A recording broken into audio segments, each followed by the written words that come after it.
Você sabia que o Brasil ele tem mais de 9 mil casos de sarampo confirmados, né? Sobre isso que a gente vai entender mais e conversar agora com a pediatra Larissa Freire. Muito bom dia, Larissa. Seja bem-vinda. Bom dia, Carol. Que Obrigada. bom ter você aqui conosco para a gente falar meu. sobre... Eu achei que sarampo era coisa do batata. Eu já tive sarampo. Pois é, a gente também achava que era, né? Inclusive, região das Américas, o Brasil, o sarampo era considerado uma doença erradicada. Sim. O Brasil, inclusive, recebeu um certificado em 2016 de erradicação de sarampo, não havia sido notificados mais novos casos. Certo. E do ano passado para cá, voltamos a vivenciar um surto aí nas Américas, principalmente na região da Venezuela. E inclusive aqui no Brasil também, com vários casos notificados, vários casos confirmados, principalmente na região norte de Roraima e Amazonas. E uma pergunta. Nesse caso, a questão do sarampo. O que é o sarampo? O sarampo ele é uma doença infecto-contagiosa, né? Sim. É uma doença viral, aguda e altamente contagiosa, transmitida de pessoas para pessoas. Pelo toque? Por como? São gotículas, aerossóis, né, que a gente chama. Através da fala, de tosse, espirro. Então, se você está perto de uma pessoa que está conversando, e pequenas gotículas pode transmitir. Então, se tomar no mesmo copo? Também, tomar no mesmo copo. Então, ela tem um índice de contágio muito alto, o que faz as autoridades ficarem preocupadas, porque sempre que é um surto, a chance de disseminação ela é muito alta também. Doutora Larissa, existe um período que pode contaminar, outro não? Existe essa questão do sarampo ou não? Geralmente a chance... Dura quanto tempo? Da transmissão? E o sarampo em si também, né? O sarampo ele é uma doença, como eu te disse, viral, né? Sim. Com sintomas de febre alta, sintomas gripais e também o exantema maculopapular, que são as manchinhas no corpo. Tanto de manchinha vermelha. Várias manchinhas vermelhinhas no corpo.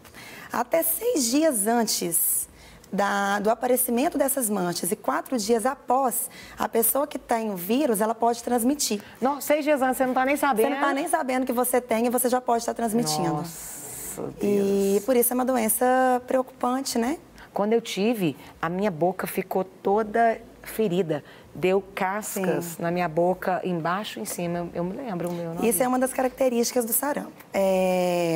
Só para a gente voltar assim, na ordem da apresentação, geralmente ela inicia com febre alta, bastante mal-estar geral nos primeiros dias, associada a sintomas gripais, como, por exemplo, tosse, coriza, conjuntivite, os olhos ficam bastante vermelhos. E mais ou menos de 3 a 5 dias após o início desses sintomas, aparecem essas manchinhas vermelhinhas no corpo. Elas se iniciam geralmente na cabeça, na região atrás das orelhas e vão progredindo para o resto do corpo, disseminando. E 2 dias antes, lembrando disso que você disse aí das feridas na boca, né? 2 dias antes do aparecimento das manchinhas, pode aparecer as chamadas manchas de Koplick, que elas são pequenas manchas branquinhas na região interna da bochecha, que pode causar também dor, ferimentos. Inclusive é interessante que essas manchinhas brancas que dão 2 dias antes do exantema, é um sinal chamado patognomônico do sarampo. É um sinal específico do sarampo, que só no sarampo tem.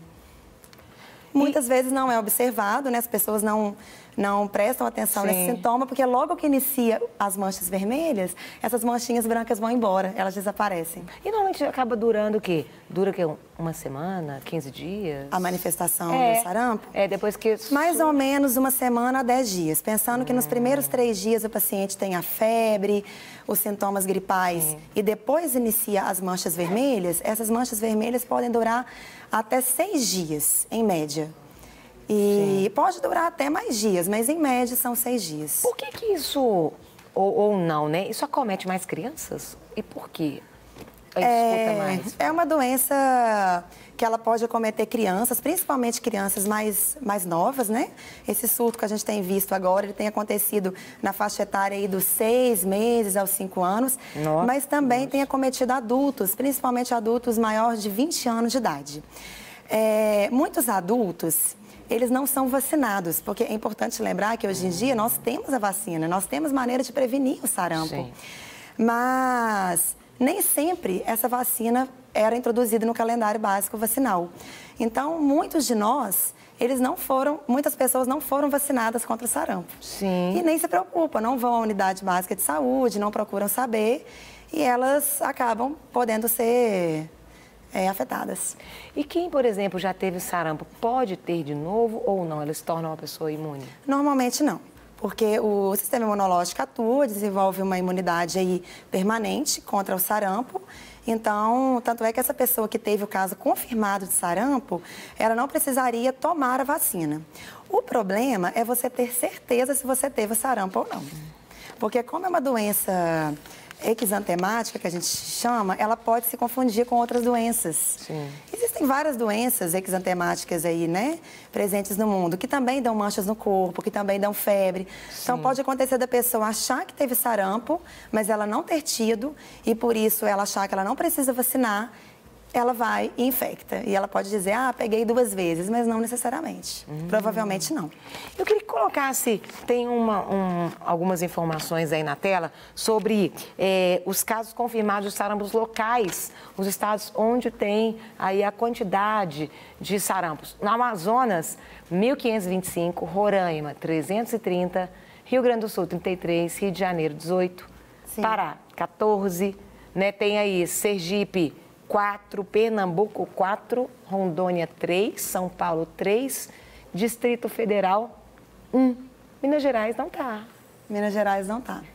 Até agora nós não temos nenhum caso confirmado de sarampo em Minas Gerais, graças a Deus, né? Mas já foram notificados mais de 400 casos. Sim. Notificados é quando, né, o paciente vai no hospital, a gente percebe que aquele ali pode se tratar da doença, em até 24 horas é importante notificar os órgãos responsáveis. Certo. E a partir daí são coletados materiais de análise para serem realizados exames para ver se confirma ou não a doença. Entendi. E mais de 300 já foram descartados, 90 ainda estão em investigação.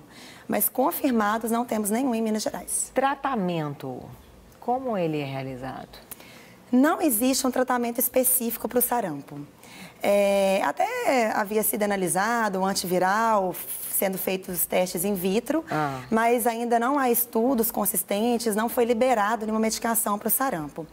São medidas gerais, como, por exemplo, hidratação, bastante hidratação por via oral ou por via venosa, Sim. dependendo de como tiver o paciente.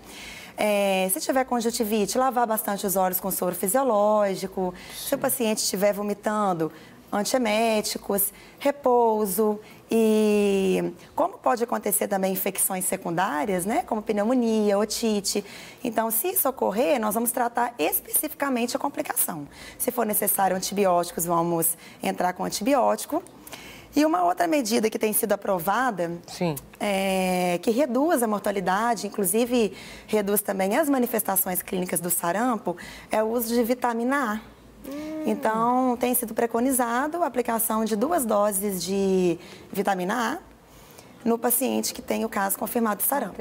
Interessante. Sequelas, doutora, do sarampo? Não necessariamente sequelas, mas o que a gente pode falar é o seguinte.